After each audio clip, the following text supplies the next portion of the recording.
What to include in an abstract. As part of a formal document, informative abstracts adhere to more scientific and data-based structures. Like the paper itself, abstracts should include all of the IMRAD elements: introduction, methods, results, and discussion.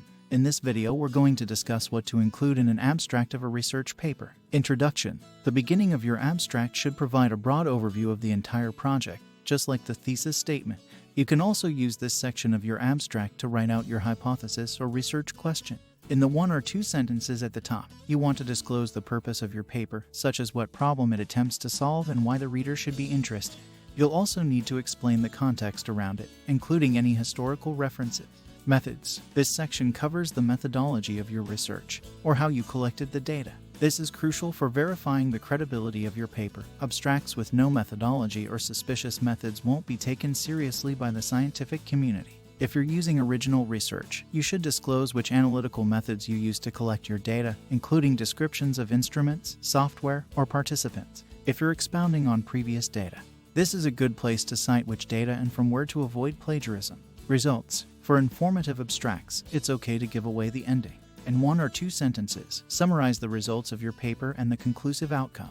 Remember that the goal of most abstracts is to inform, not entice, so mentioning your results here can help others better classify and categorize your paper. This is often the biggest section of your abstract. It involves most of the concrete details surrounding your paper, so don't be afraid to give it an extra sentence or 2 compared to the others. Discussion. The discussion section explains the ultimate conclusion and its ramifications, based on the data and examination.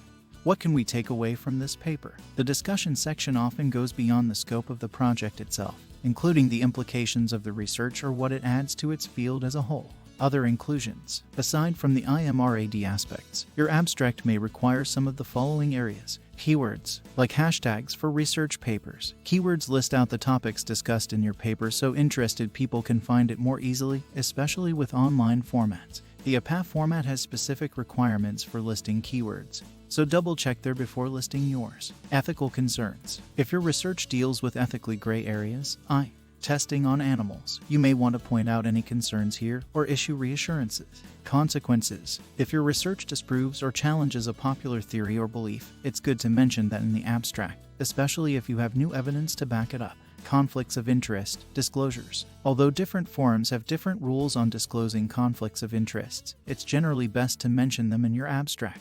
For example, maybe you received funding from a biased party. If you're ever in doubt about what to include in your abstract, just remember that it should act as a succinct summary of your entire paper. Include all the relevant points, but only the highlights. That's all for today. Hope you see you in next video.